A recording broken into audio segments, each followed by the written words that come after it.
अगर आप भी चाहते हैं बिट्टू मलंगिया इंटरटेनमेंट का ऑडियो वीडियो सबसे पहले आप तक पहुंचे, तो लाल बटन को दबाकर चैनल को सब्सक्राइब करें और बेल आइकन दबाना ना भूलें।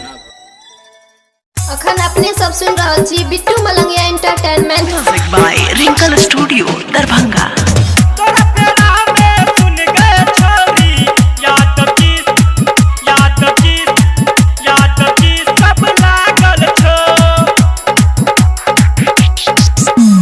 जहिया से चल गल तोहर जवानी, जहिया से चल गल तोहर जवानी, तोरे पीछे सब पागल छो।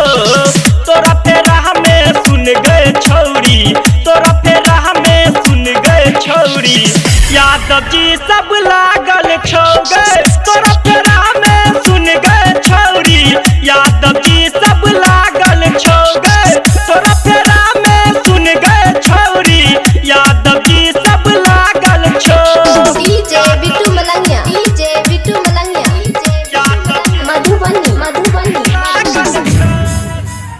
Mix by DJ Kanchan Raj Muzaffarpur. हाँ पढ़ी के आप चही गे छौरी, रोज तू लेट गे।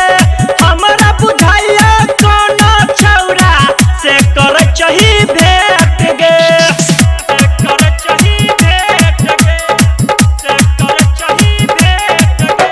हाँ पढ़ी के आप चही गे छौरी, रोज तू लेट गे। हमरा बुझाइया कोनो छौरा से कर चही भेट गे। छौरा सब कहै छौ तोरा पूर्व पीछे पागल छो।